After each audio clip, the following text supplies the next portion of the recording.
విభూది ధారణ లేక భస్మధారణ గురించి మనం పూర్తిగా తెలుసుకుందాం. ఇప్పుడు మనసు పెట్టి విని ప్రయత్నం చేయండి.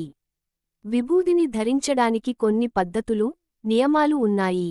ముఖ్యంగా శివభక్తులు విభూదిని త్రిపుండ్రంగా ధరిస్తారు.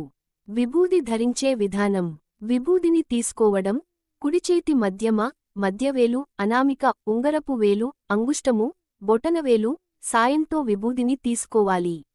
నుదుటిపై ధరించడం: త్రిపుండ్రం. నుదుటిపై ఎడమవైపు నుండి కుడివైపుకు 3 అడ్డు రేఖలుగా విభూదిని తీర్చాలి.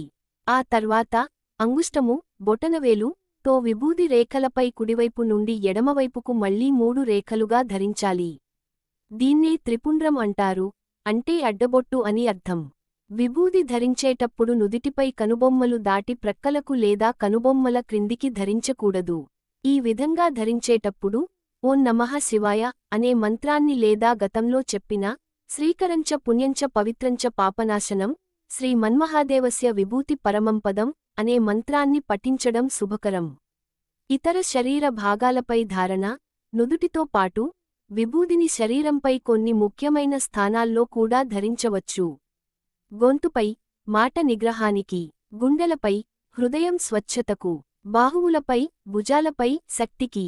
కొన్ని సంప్రదాయాల ప్రకారం 15 ముఖ్యమైన చోట్ల కూడా విభూదిని ధరిస్తారు. ముఖ్య నియమాలు: స్నానం చేసిన తర్వాత, సాధారణంగా స్నానం చేసి శుభ్రమైన దుస్తులు ధరించిన తర్వాత విభూదిని పెట్టుకోవాలి. పొడి విభూది: స్నానం చేయని సమయంలో కూడా పొడి విభూదిని పెట్టుకోవచ్చు, కానీ తడి విభూదిని పెట్టుకోకూడదు.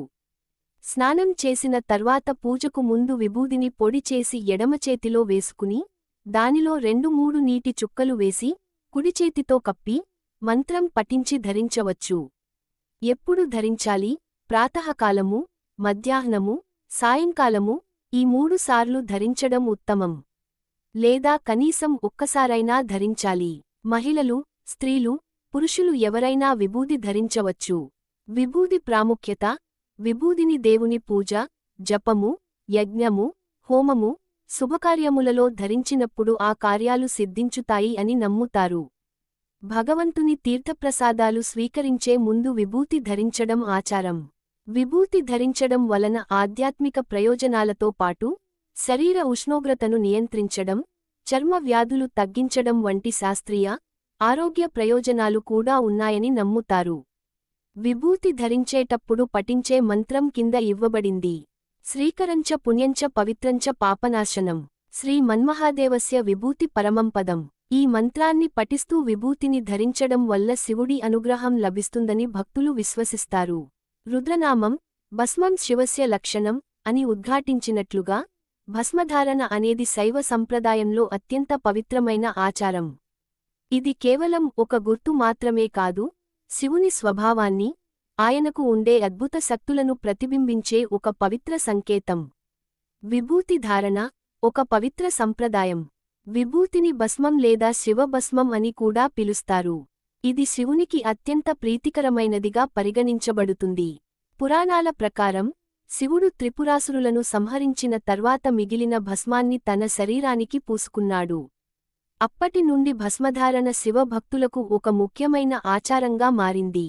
ఇది కేవలం భక్తులకే కాకుండా ఆధ్యాత్మిక మార్గంలో పయనించే సాధకులకు మరియు హిందూ ధర్మాన్ని అనుసరించే గృహస్థులకు కూడా ఆచరణీయం. విభూతి ఎవరు ధరించాలి? విభూతి ధారణకు ఎటువంటి లింగ, వయో లేదా కుల భేదాలు లేవు. శివునిపై భక్తి ఉన్న ఎవరైనా విభూతిని ధరించవచ్చు. శైవ భక్తులు, శివారాధకులు, శివుని ఆరాధించే భక్తులు నిత్యం విభూతిని ధరించడం ద్వారా శివుని అనుగ్రహాన్ని పొందుతారు. ఇది వారి భక్తికి చిహ్నం. యోగులు, సాధకులు, ఆధ్యాత్మిక పురోగతిని కోరుకునే యోగులు, సాధకులు విభూతిని ధరించడం వల్ల ఏకాగ్రత, ఇంద్రియ నిగ్రహం మరియు ఆధ్యాత్మిక చైతన్యం పెరుగుతాయి. హిందూ ధార్మికతను అనుసరించే గృహస్థులు, తమ దైనందిన జీవితంలో ఆధ్యాత్మికతను అలవరుచుకోవాలనుకునే గృహస్థులు కూడా విభూతిని ధరించవచ్చు. ఇది వారికి శుద్ధిని, రక్షణను కల్పిస్తుంది. వైదిక విధులు పాటించేవారు, వైదిక కర్మలను ఆచరించే వారు శుద్ధి మరియు పవిత్రత కోసం విభూతిని ధరిస్తారు. విభూతి ఎలా ధరించాలి? విభూతి ధారణకు కొన్ని నిర్దిష్ట స్థానాలు మరియు పద్ధతులు ఉన్నాయి. ఈ స్థానాలు శరీరంలోని వివిధ చక్రాలను, శక్తి కేంద్రాలను సూచిస్తాయి. ధరించే స్థలాలు.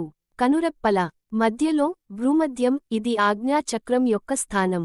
ఇక్కడ విభూతి ధరించడం ఆధ్యాత్మిక శక్తికి, జ్ఞానానికి సంకేతం. గర్దనంపై మెడ, ఇది విశుద్ధ చక్రం యొక్క స్థానం. ఇక్కడ ధరించడం వాక్శుద్ధిని, శత్రువుల నుండి పరిరక్షణను సూచిస్తుంది. రొమ్ము మీద హృదయస్థానం, ఇది అనాహత చక్రం యొక్క స్థానం. ఇక్కడ ధరించడం భక్తిని, ప్రేమను, కరుణను సూచిస్తుంది. భుజాలపై, చేతులపై, కడుపుపై, ఈ భాగాలపై విభూతి ధరించడం శరీర శుద్ధికి, నైతిక నియమాలకు, మరియు సత్ప్రవర్తనకు గుర్తుగా పరిగణించబడుతుంది. విధానం. విభూతిని ధరించేటప్పుడు పవిత్రతను, భక్తిని పాటించాలి. ఓం నమః శివాయ అనే పంచాక్షరి మంత్రాన్ని జపిస్తూ విభూతిని శుద్ధంగా, 3 రేఖలుగా, త్రిపుండ్రం ధరించాలి. శివలింగంపై నిత్యం అభిషేకం చేసిన భస్మం అత్యంత పవిత్రమైనది మరియు శక్తివంతమైనదిగా భావించబడుతుంది. విభూతి ధరించడం వల్ల లాభాలు.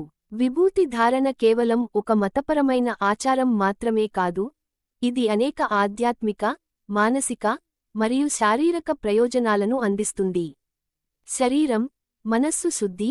విభూతి ధరించడం వల్ల శరీరం, మనస్సు పవిత్రమవుతాయి. ఇది ప్రతికూల శక్తుల నుండి రక్షణ కల్పిస్తుంది. శివుని కృప. నిత్యం విభూతి ధరించడం ద్వారా శివుని అనుగ్రహం లభిస్తుంది. ఇది భక్తులకు ఆశీర్వాదాలను అందిస్తుంది. భయాలు. నెగటివ్ ఎనర్జీ నుంచి రక్షణ. విభూతికి చెడు శక్తులను, భయాలను దూరం చేసే శక్తి ఉందని నమ్ముతారు. ఆధ్యాత్మిక చైతన్యం. ఇది ఆధ్యాత్మిక పురోగతిని, అంతర్గత శాంతిని పెంపొందిస్తుంది. ఇంద్రియ నియంత్రణలో సహాయం. భస్మధారణ ఇంద్రియ నిగ్రహాన్ని, ఏకాగ్రతను పెంపొందించడంలో సహాయపడుతుంది. సంసార బంధాల పట్ల విరక్తి మరియు జ్ఞానానికి మార్గం. జీవితంలోని నశ్వరతను, సంసార బంధాల నుండి విముక్తిని పొంది, జ్ఞాన మార్గంలో పయనించడానికి విభూతి ఒక గుర్తు. శాస్త్రం ఏమంటుంది? పవిత్ర గ్రంథాలు విభూతి ప్రాముఖ్యతను స్పష్టంగా తెలియజేస్తున్నాయి. భస్మం శివస్య లక్షణం. విభూతి అంటే శివుని లక్షణమే అన్న సూక్తి విభూతిని శివుని స్వరూపంగా, ఆయన శక్తికి ప్రతీకగా చెబుతుంది. విభూతిని ధరించడం శివునితో ఏకమైన అనుభూతిని కలిగిస్తుంది మరియు భక్తులను ఆధ్యాత్మికంగా ఉన్నతీకరిస్తుంది. విభూతి ధారణ అనేది కేవలం ఒక ఆచారం కాదు, అది శివుని పట్ల అచంచలమైన భక్తికి, ఆధ్యాత్మిక సాధనకు, మరియు అంతర్గత శుద్ధికి ప్రతీక. ఇది ధరించిన వారికి శాంతిని, రక్షణను, మరియు మోక్ష మార్గాన్ని సుగమం చేస్తుంది. శుభం శుభం భూయాత్. మీ పుటాని సురేష్ నంద్యాల.